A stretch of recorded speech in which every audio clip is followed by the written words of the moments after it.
Bien, una aclaración. El reloj se me fue el dedo y lo adelanté como 10 minutos, ¿eh? Así que está más o menos por ahí, así que si se fijan van a decir qué tarde que es. Pero miran la hora y van a decir, bueno, no es tan tarde. Por las dudas, hago la aclaración. Pero igual vamos bien, vamos a terminar la segunda parte de lo que había comenzado a compartirles acerca del Evangelio y el alcance que tiene el Evangelio en las vidas de las personas. ¿Se acuerdan que yo les compartí una ilustración? Una ilustración es para fijar algo, una enseñanza. Y se acuerdan que la ilustración era de aquel barco americano que se ve con algo en el camino y le dice que se corra, ¿no? Y el resultado era que no se podía correr porque era un faro. Y iban a chocarse contra el faro y contra las rocas y contra la isla. Entonces, usando esa ilustración es para recordar que estamos hablando de la importancia del Evangelio. Lo importante que es el Evangelio en la iglesia y en la vida del cristiano. Lo importante que es el Evangelio como ese faro, como esa roca, como ese lugar donde el cristiano está fundamentado y no se puede mover. No se puede mover ni a derecha, a izquierda, ni adelante, ni hacia atrás. Está sobre las bases del Evangelio de nuestro Señor Jesucristo. Y tomando como texto principal, aunque hemos visto hace 2 domingos algunos textos, y hoy vamos a ver también otros, utilizamos como base 1 Corintios, esto que leímos, el apóstol Pablo. Y no simplemente porque esto hable del Evangelio, sino porque el apóstol Pablo tenía en claro que su meta era el Evangelio. Que su meta era predicar el Evangelio, que la iglesia necesitaba escuchar el Evangelio, que en problemas se necesita el Evangelio. Después de 1 año y medio que Pablo funda la iglesia en Corinto, él estuvo 1 año y 6 meses, casi 18 meses, fundando la iglesia en Corinto. Él se va a Éfeso y resulta que recibe cartas de los de Cloé, que hay problemas en la iglesia, y problemas graves. Problemas que aún los incrédulos hacen eso que estaban haciendo los hermanos. Y Pablo escribe estas 2 cartas. Y ahora lo que Pablo comienza diciéndoles y recordándoles, no ataca directamente el problema. Había un montón de problemas. Había adulterio, había fornicación, había problemas de ganancias deshonestas. Y lo que Pablo comienza a decirles y a reconvenirles no es atacar directamente el problema. Bueno, vamos a ver la economía, vamos a ver la idolatría que también hay. Y acá en el capítulo 15, Pablo tiene que atacar un problema que había algunos que negaban la resurrección de Cristo. Entonces Pablo directamente no le apunta a decir, bueno, el problema es la resurrección. ¿Cómo la resurrección? Directamente Pablo podría haber comenzado esta parte de la carta directamente con el versículo 12, cuando ahí dice el problema, que dice, ahora bien si se predica que Cristo ha resucitado de entre los muertos, ¿cómo dicen algunos entre vosotros que no hay resurrección de muertos? Y si no hay resurrección de muertos, entonces ni siquiera Cristo ha resucitado. Pero ahí estaba el problema. Pero ¿cómo comienza Pablo esto que él quería arreglar? Versículo 1. Ahora os hago saber, hermanos, el Evangelio. Ahora os hago saber, hermanos. Pablo le está diciendo, vuelvan su vista a la roca en la cual se fundó esta iglesia, en el Evangelio del Señor Jesús. Vuelvan la vista para recuperarse de todos los problemas y para solucionar todas las cosas. Miren el Evangelio. Miren este Evangelio que yo os prediqué. Miren este Evangelio que yo os he predicado. Predicado, ahí la palabra es como un heraldo, como alguien que anuncia. Y ahora nosotros hemos visto, cuando hemos estado viendo esto, hace 2 domingos atrás, vimos que el Evangelio hay 5 verdades en estos 4 versículos. 5 verdades en estos 4 versículos. En primer lugar, es que el Evangelio es para conocer y darlo a conocer. El Evangelio es para que yo lo conozca y para que otros lo conozcan. Y para que yo lo esté conociendo y yo lo dé a conocer. En segundo lugar, era que el Evangelio debe ser recibido. Cuando escuchás la palabra de Dios, cuando alguien escucha el Evangelio, ahora está de ese lado. ¿Qué vas a hacer con esto que te prediqué?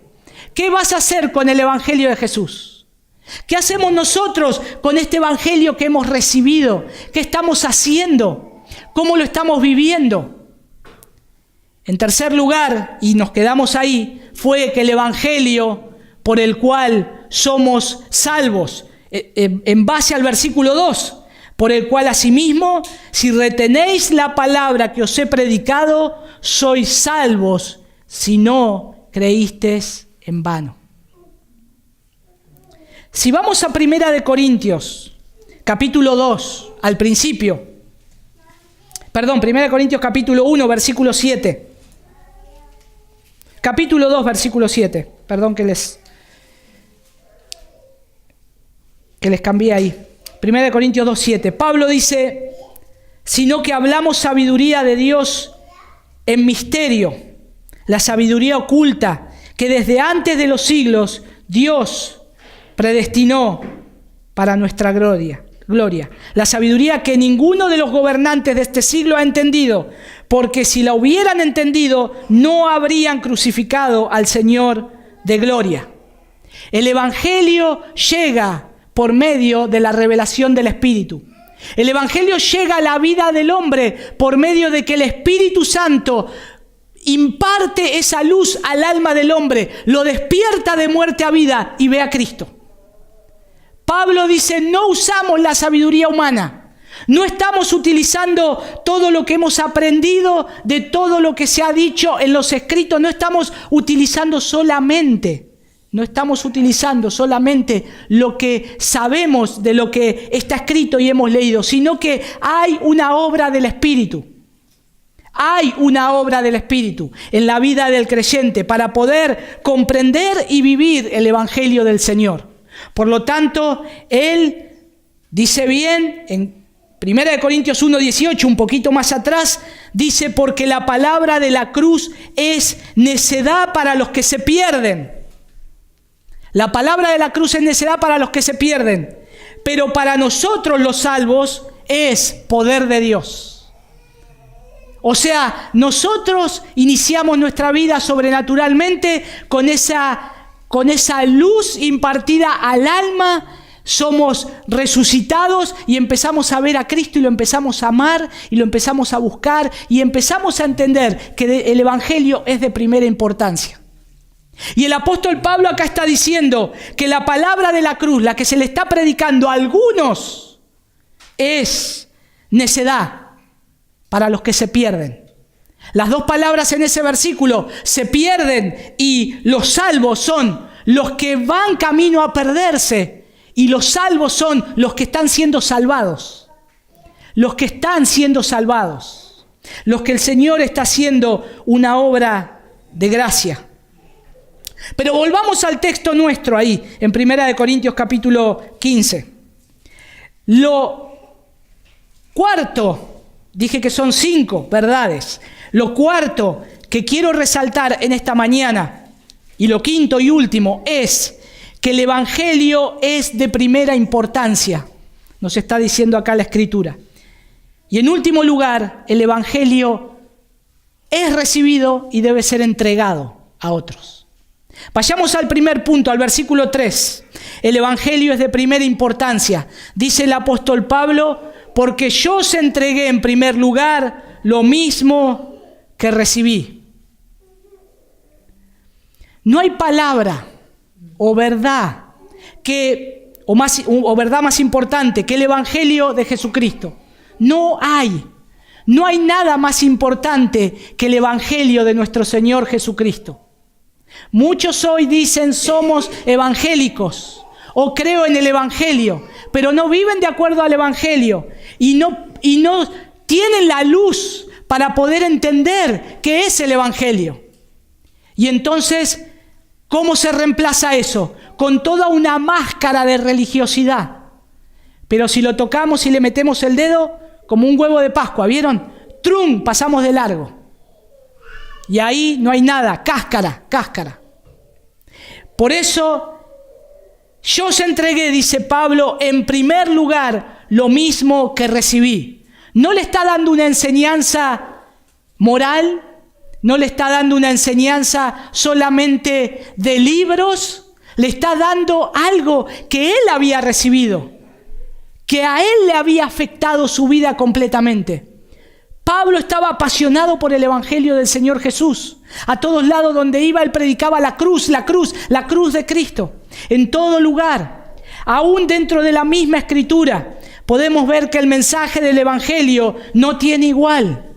No tiene igual. El mensaje de las buenas nuevas, desde Génesis, prometiéndonos un Salvador cuando el hombre falló y pecó. Ahí se nos promete un Salvador, Génesis capítulo 3, versículo 15. Y entonces a partir de ahí ya podemos ver el Evangelio. Por eso aún la historia de la creación está llena de esplendor. Esa creación se inclina ante el mensaje de la cruz, ante el mensaje de aquel que va a venir. Por eso el nacimiento del Señor Jesús trasciende todos los tiempos, pero es algo, hermanos, que en la parte cósmica fue algo impresionante. Fue como la creación misma. Fue algo glorioso y de esplendor el nacimiento de Cristo. De que el Verbo, el que estaba desde la creación, vino al mundo haciéndose hombre, humillándose para salvar a pecadores como nosotros. Por eso no es exageración decir que el Evangelio de Jesucristo es el gran y esencial mensaje en todos los ámbitos. El Evangelio de Jesucristo es como esa canción que cantamos en Isaías, capítulo 26, ¿no? Fuerte ciudad. Es esa fuerte ciudad que tenemos. Es esa roca, es ese faro. Eso es el Evangelio del Señor Jesús. Ese es el Evangelio que necesita tener primera importancia en mi vida y después que tenga primera importancia en la vida de los que me oyen. Es el Evangelio, esa fuerte ciudad que tenemos y ese fundamento de la esperanza del creyente. Pablo decía ahí, le cité la sabiduría, como él había conocido al Señor. Pero quiero remitir a Proverbios capítulo 3, versículo 14, para poder enganchar lo que Dios dice de la sabiduría con lo que Pablo entendía que era sabio para él o que era importante para él. Proverbios capítulo 3, versículo 14 y 15 dice, porque su ganancia, la sabiduría está hablando, porque su ganancia es mejor que la ganancia de la plata y sus utilidades mejor que el oro fino. Es más preciosa que las joyas y nada de lo que deseas se compara con ella. Acá está hablando de la sabiduría y que es por medio de conocer y saber la palabra de Dios. Y saber la palabra de Dios. Y prestamos estas palabras de Proverbios para decir esto mismo del Evangelio.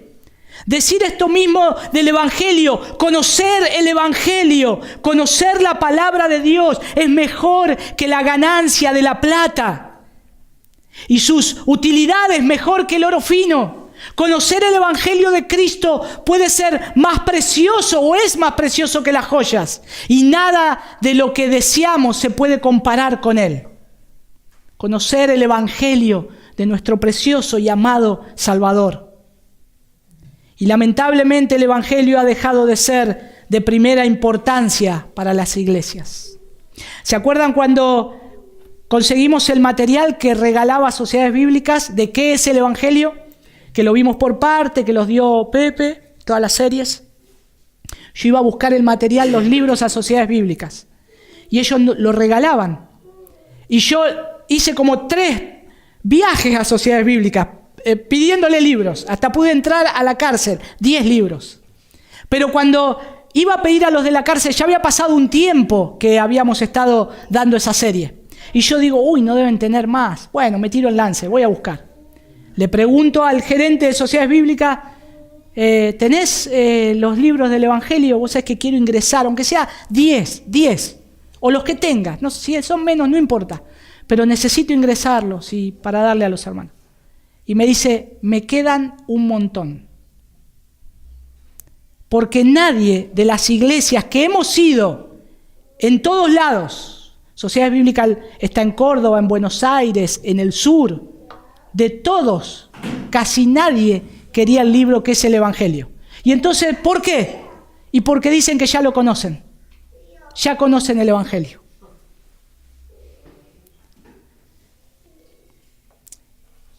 Ahora Hebreos, capítulo 6. Miren lo que dice. ¿Por qué el Evangelio dejó de ser de primera importancia en las iglesias? Hebreos 6, 4 y 5. Hebreos capítulo 6, versículo 4 y 5. Dice el autor de Hebreos, porque es imposible que los que una vez fueron iluminados, ahí está esa luz que entra al alma del hombre, y gustaron del don celestial, y fueron hechos partícipes del Espíritu Santo, y asimismo gustaron, otra vez, utiliza esa palabra como de sabor, de gusto, de la buena palabra de Dios y los poderes del siglo venidero. Está hablando del Evangelio, está hablando del poder que cuando el Evangelio llega al hombre, lo hace de una forma que el hombre es iluminado, que el hombre puede ver a Cristo, que el hombre puede saborear a Cristo, puede gustar de Él, puede ver y decir wow, y abrir la palabra de Dios y secarse las babas, caen las babas en la palabra de Dios. Mirá, esto es precioso. Porque está gustando y se está deleitando y su alma se deleita. Y es lo que dice el autor de Hebreo. Fue iluminado, gustan de este don celestial y además son hechos partícipes del Espíritu Santo. El Espíritu Santo entra en la vida del creyente y ahora ese hombre, esa mujer no vuelve a ser la misma. Y dice que gustaron la buena palabra de Dios y los poderes del siglo venidero. Es imposible que alguien que haya gustado esto, como dice el autor de Hebreo, no quiera escuchar el Evangelio. O deseche y diga, ya conozco el Evangelio, no lo necesito. Ya sé que es el Evangelio, no necesito esto. Porque si hemos gustado y si hemos sido iluminados, lo que vamos a querer es, dame el Evangelio. Dame a Cristo, dame el Evangelio, quiero más. Porque cada vez que encuentro el Evangelio, cada vez que predico el Evangelio, cada vez que Pablo habla del Evangelio, lo hace con una pasión, con un gozo y es como que nuevamente el Señor le hace ver aún más de lo que él no conocía.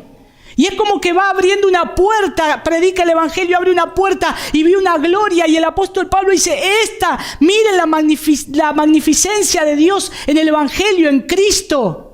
Pero a su vez vuelve a hablar de vuelta del Evangelio en otras cartas y abre otra puerta y dice, y esto es más del Evangelio. Y vemos la gloria y el Evangelio de Cristo. Y es lo que nosotros tenemos que vivir, gustar, lo que nosotros tenemos, si hemos sido iluminados por el Espíritu Santo, como dice el autor de Hebreo, nos deleitamos en la palabra de Dios. Saboreando, gustando, como dice el autor de Hebreos, la palabra de Dios y los poderes de la era por venir. Debemos estar dispuestos a dejar todas las cosas de menor gloria para buscar las glorias de Dios en el Evangelio de Jesucristo. Hermanos, el Evangelio de Jesucristo es tan extenso, el mensaje de Cristo, es tan precioso, es tan glorioso, que no nos va a alcanzar esta vida para conocerlo, que Dios nos hace vivir una eternidad para seguir aprendiéndolo. Necesitamos comenzar a disfrutar el Evangelio de Cristo. ¿Por qué entonces es tan escasa entre el pueblo de Dios una verdadera pasión por el Evangelio? Las iglesias evangélicas en unas épocas, ahora aún todavía, perdieron esa predicación del Evangelio genuina y espontánea. Perdieron la predicación del Evangelio en las calles, en las casas, entre los vecinos. Y solamente la resumieron a 4 cosas que tenés que ser salvo. Y un papelito y decir, bueno, quiero predicarle, voy a ir a visitar a mi vecino o a mi familiar que no es cristiano. Bueno, me llevo el tratado, me llevo esto, y solamente esto para predicarle el Evangelio. Hermanos, el Evangelio de Cristo se predica con una pasión que se vive. El Evangelio de Cristo van a ver cómo lo vivís. No vas a poder dejar de hablar de Cristo, de la hermosura que es Cristo. Cuando nosotros nos enamoramos de nuestras esposas, ¿qué hacíamos? Cuando éramos más jóvenes, un poco más bobos, ¿no? Íbamos a algún lugar, algún familiar, y poníamos la cara, ¿no?, de enamorado. ¿A que no sabes qué? ¿A que no sabes qué? Sí, me puse de novio. ¡Wow! Era todo. Y es claro, eso estaba, el corazón se había ensanchado, y un amor y algo ahí a donde íbamos y hablábamos de esa mujer que está ahora conmigo. Y una pasión. Y es la pasión que tenemos que tener por Jesús. Él es nuestro Salvador. Él es nuestro novio y pronto va a ser nuestro esposo. Él viene a buscar a su iglesia. Él nos viene y nos muestra en su palabra todo el amor que tiene hacia nosotros. Y nosotros, si fuimos iluminados, vamos a hablar de Él espontáneamente. Vamos a hablar de Él en todo lugar, espontáneamente. Por eso Pablo dice: os hago saber, hermanos, el evangelio que os prediqué, el cual también recibisteis, en el cual también estáis firmes. El apóstol lo había recibido, y ellos, los que fueron testigos de Cristo, los que habían oído acerca de la resurrección y lo habían visto, también creyeron que sucedió y fueron salvos por su fe. Por eso no es para Pablo un mensaje nuevo. Pablo no está escribiéndole y diciéndole: bueno, ahora les predico otro evangelio, uno más fuerte, uno más potente, porque veo que se fueron por cualquier lado. No, es el mismo mensaje del evangelio que les prediqué. Recuérdenlo. Y el problema es que hoy muchos desvían el evangelio con nuevas revelaciones. Al no querer traer nuevamente el mensaje poderoso del evangelio, ¿qué van a predicar? Nuevas revelaciones, nuevas cosas, nueva ola, un nuevo evangelio para cada necesidad. Se quiere revisar y reducir o diluir el evangelio que debemos predicar, conocer y defender. Como dice Judas 3, esa fe que fue una vez dada a los santos. ¿Qué nuevo me traes? ¿Qué cosa nueva querés traer ahora? Si ya nosotros predicamos esa fe que fue dada a los santos una vez. No podemos tener una palabra fresca. ¿Querés una palabra fresca? Meté la Biblia en la heladera y sacala y léela. Una palabra fresca. Un chiste, ¿no? Pero no hay nada más fresco que la palabra de Dios. No hay nada. Debemos hoy volver nuestros ojos a la roca donde fuimos tallados. Isaías, el profeta Isaías, hablaba hacia un pueblo que tenía que ver su vista hacia Dios. Y en Isaías 51, versículo 1, fíjense ahí. Isaías, el profeta, le dice: oídme los que seguís la justicia, los que buscáis a Jehová. Mirad a la piedra de donde fuisteis cortados y al hueco de la cantera de donde fuisteis arrancados. El evangelio es una roca firme. El evangelio es la roca que sostiene nuestra fe, que estamos plantados, que no nos movemos. Cuando estos hombres se habían movido del evangelio, ahora Isaías dice: miren a la roca de donde fueron cortados. Miren. Vuelvan, busquen a Dios.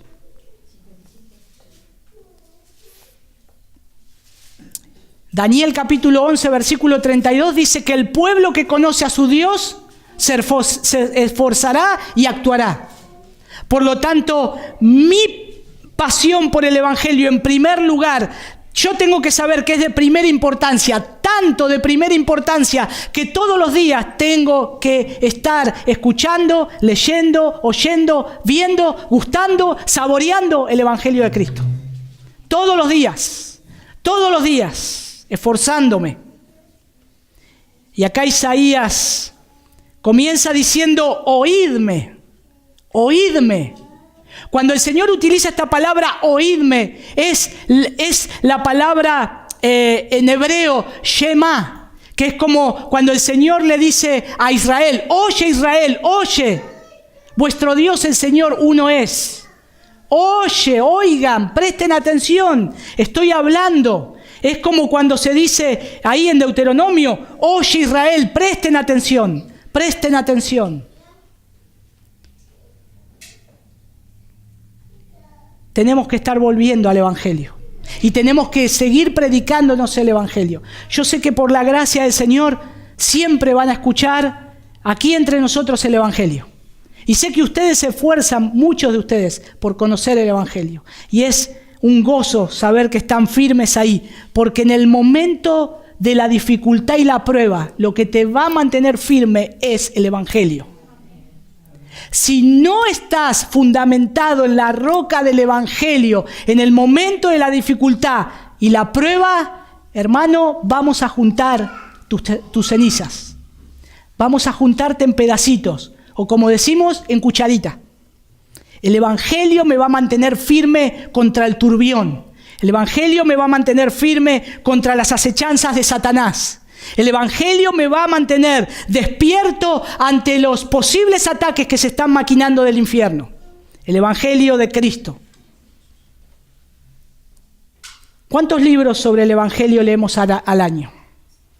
¿Cuánta literatura estamos leyendo? ¿Cuántos que hablen del Evangelio?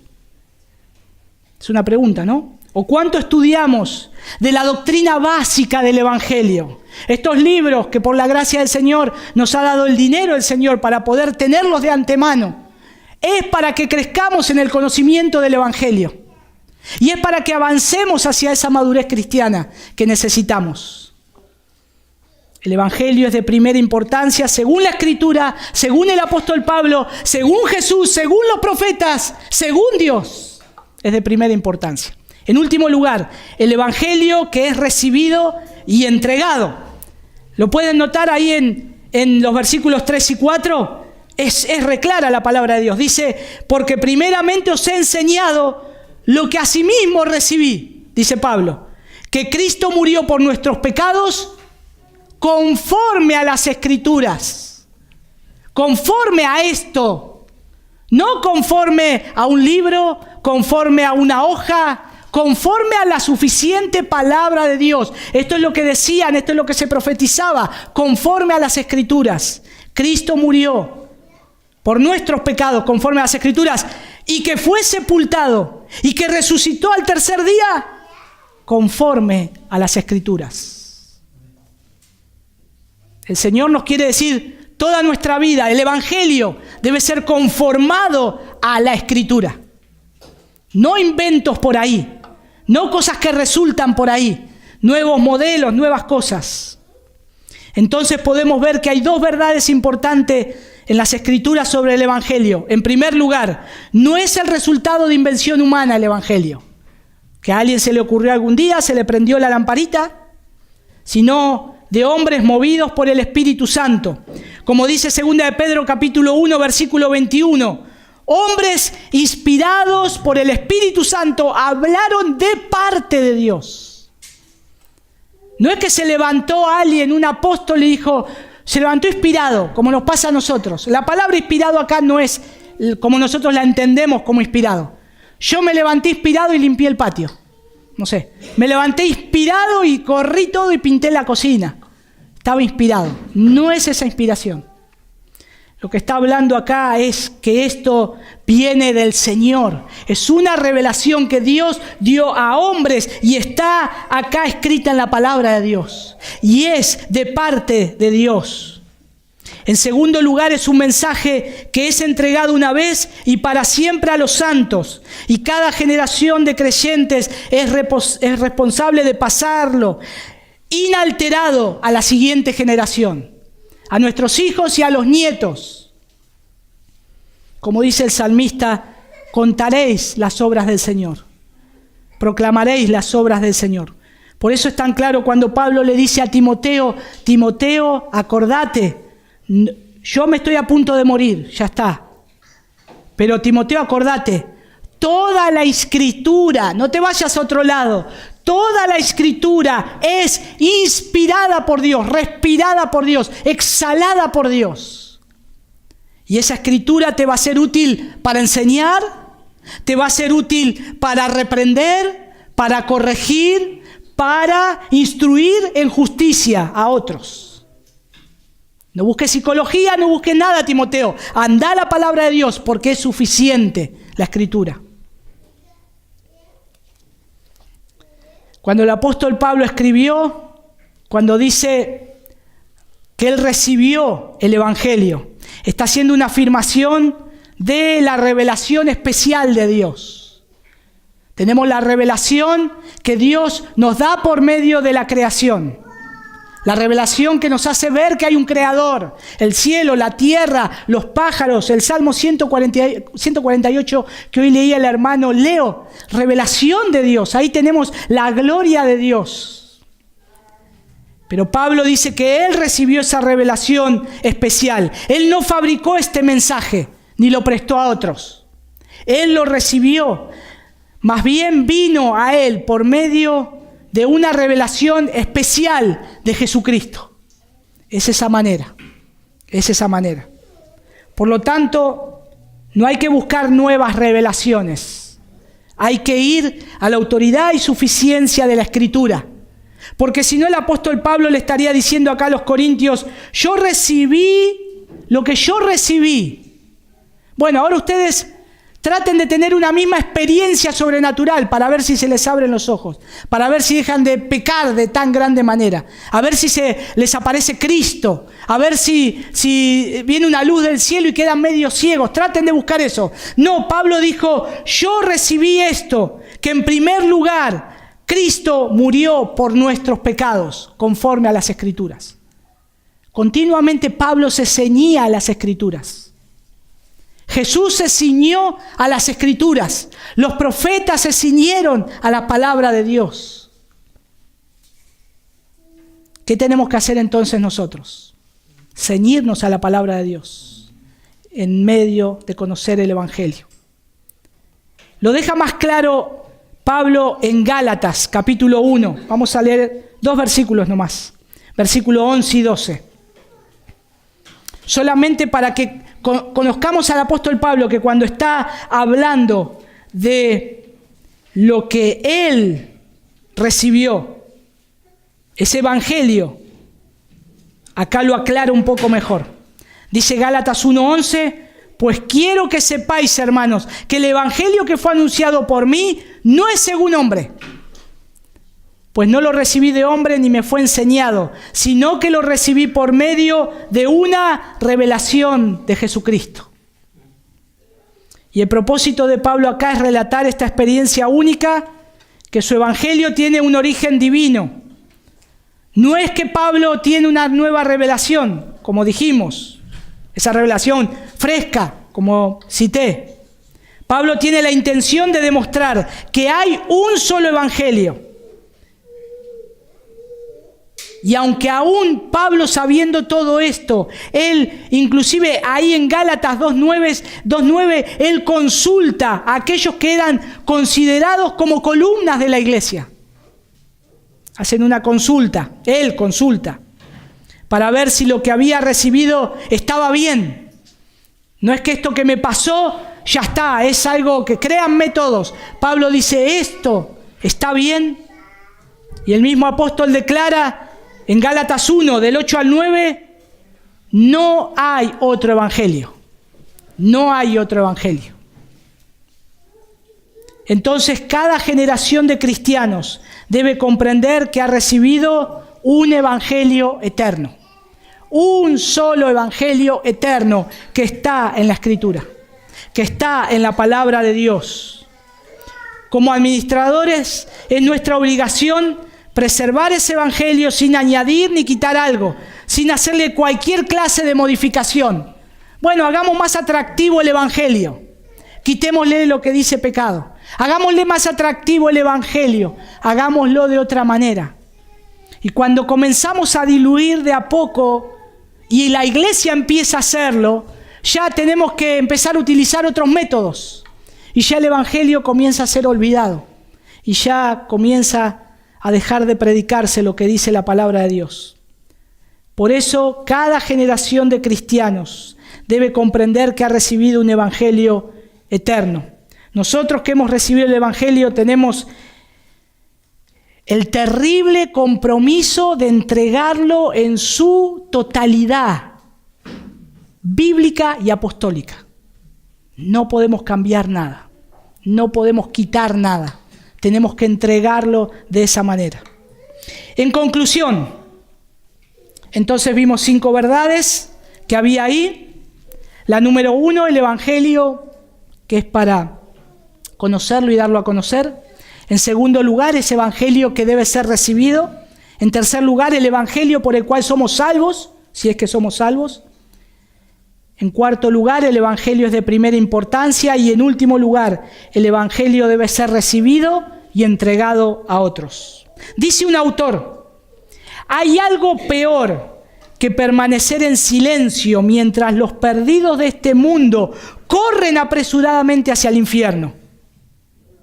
El crimen de predicar un evangelio distinto al que fue dado a los santos.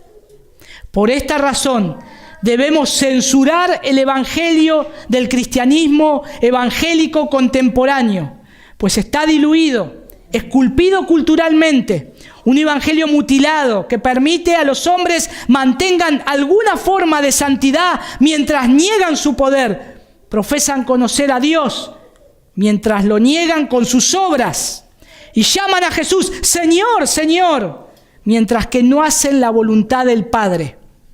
Dice este autor: ay de nosotros si no predicamos el evangelio, pero mayor hay si lo predicamos incorrectamente.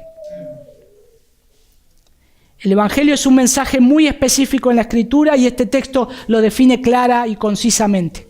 Versículos 3 y 4, Pablo resume el evangelio, de ahí de 1 Corintios 15. Y este hecho del evangelio es el que debemos procurar, proclamar y se nos requiere también explicar. Y esta es la verdad central del evangelio que está en la Escritura. Esto es lo que nosotros predicamos desde este púlpito, extrayendo lo que dice la palabra de Dios.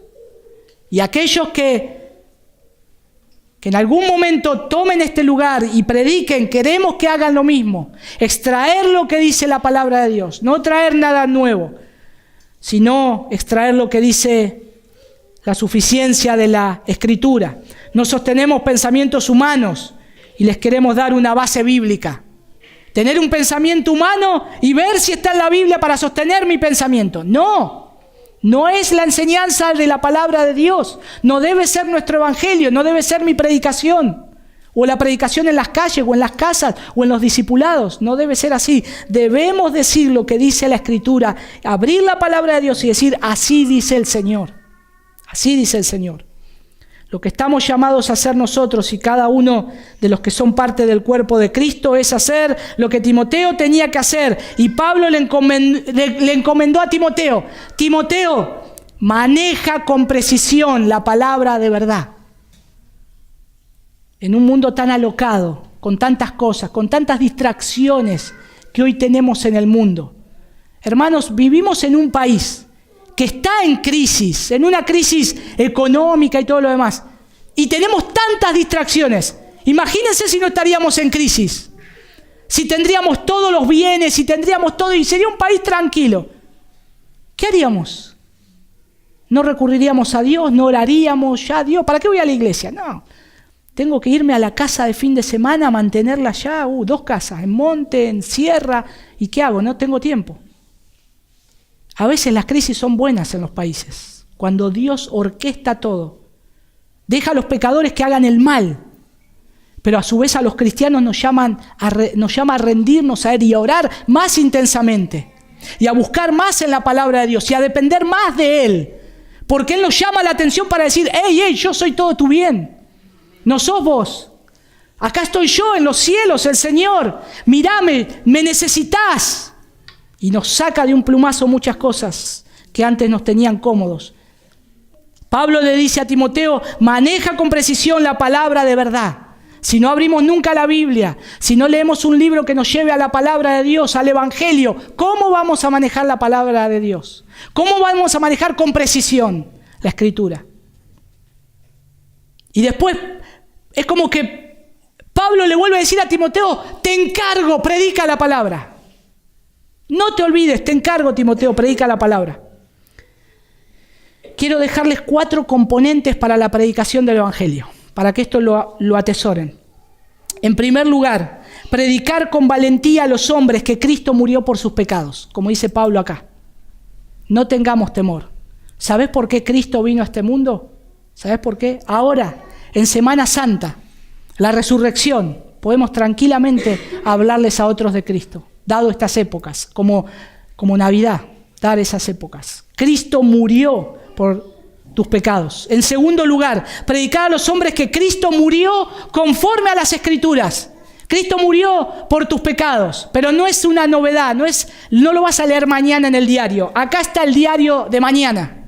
Acá dice que Cristo murió por tus pecados y por mis pecados. Conforme a las Escrituras, Él lo tenía que hacer. En tercer lugar, predicar a los hombres que Cristo fue levantado de entre los muertos al tercer día. Cristo verdaderamente resucitó. Verdaderamente. No hay nadie en este mundo que haya resucitado y que viva por la eternidad. Solo Jesús. Solamente nuestro Señor. En cuarto lugar, la predicación del Evangelio requiere que roguemos a los hombres que vengan a Cristo. Vengan a Cristo. Y es un ruego. Es un ruego, por favor, consideren a Cristo. Por favor, vení a Cristo, por favor, te lo pido. Considera a Cristo. Por favor. ¿Por qué? Porque Pablo decía que nosotros somos embajadores de Cristo. Por lo tanto, nosotros rogamos a todos los hombres, reconcíliense con Dios.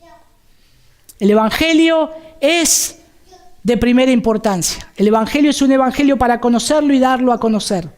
Y quiera el Señor que podamos seguir creciendo en el Evangelio de Cristo. ¿Saben qué nos ayuda el Evangelio? A adorar al Señor. ¿Qué me ayuda el Evangelio cada mañana? A saber que soy salvo y que no lo merecía. Y eso ya es una cuestión de alabanza a Dios. ¿Por qué te motiva a venir los domingos acá?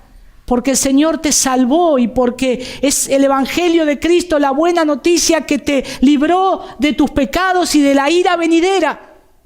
Por eso venís a adorar y exaltar al Señor. No hay otra razón. No regalamos plata, nada. Lo hacemos porque adoramos al Señor, recordándonos el Evangelio constantemente. El Evangelio de Cristo te ayuda para mejorar tu vida familiar. El Evangelio de Cristo te ayuda para tus finanzas, como decía Pepe el domingo anterior. El Evangelio de Cristo te ayuda a ser un buen empleado, ser un buen amigo, ser un buen hijo, ser un buen padre. El Evangelio de Cristo llena todo, en todas las cosas. Por lo tanto, es y debe ser siempre de primera importancia hasta el día que el Señor nos venga a buscar. Vamos a orar. Señor, qué precioso eres, Señor, qué hermoso eres. Al tú estar sentado en el trono, gobernando, reinando, soberano, majestuoso, mirando desde los cielos, rodeando la creación, rodeando la tierra. Señor, gracias por enviar a tu Hijo Jesús a este mundo para morir en la cruz como un malhechor por pecadores como nosotros, Señor. Nos merecíamos toda la ira y el castigo eterno. Pero en la bondad y en tu infinita misericordia y en tu gracia, Señor, te plació mirar desde la eternidad y poner nombres, Señor. Y ya escribir esos nombres y salir esa misión de rescate a la tierra y comenzar a decir nuestros nombres. Comenzar a salvarnos por nombre. José Luis, Romina, Lucy, Marta, Juan, Mirta, vivan ahora para que te adoremos y te glorifiquemos y exaltemos tu nombre. Señor, gracias. Gracias por humillarte al mirarnos, Señor. ¿Qué somos nosotros? Miranos, Señor. Hay imperfecciones por todos lados en mi vida. Cada día te necesito, Señor. Pero te doy gracias por tu bendito evangelio Gracias por los benditos hombres de Dios que viajaron a esta nación a sembrar la palabra. Gracias, Señor, porque a esta ciudad ha venido misioneros a traer la palabra, Señor. Gracias, Padre, por los que nos han predicado el Evangelio, por los que, Señor, han abierto la palabra y en un momento esa luz traspasó nuestra alma y vivimos. Gracias, Señor. ¿Cómo no vamos a vivir por tu Evangelio y predicar tu Evangelio y cantar de las gracias y los loores a nuestro Rey y Señor y amante Salvador? Gracias, bendito y suficiente Salvador. Que tú seas todo, Señor, para nosotros. Cada día, cada momento. Seas todo, Señor. Te adoramos. Levanta una iglesia que viva por el Evangelio, Señor. Que te ame tan intensamente que aún, Señor, muera por el Evangelio de nuestro Señor. Si te place, Señor, saca a jóvenes de este lugar, a los niños que están estudiando tu palabra y no solo estudiándola, conociéndote a ti, Señor. Te ruego, Señor, si los tienes que llevar a otras partes del mundo para que tu Evangelio sea extendido, hazlo, Señor. Y que nosotros oremos y te demos la gloria a ti. Gracias, bendito Salvador. Ayúdanos a disfrutar de este día tuyo, Señor, en todo lo que hagamos, para tu gloria y para tu honra. En el nombre de tu Hijo Jesús. Amén.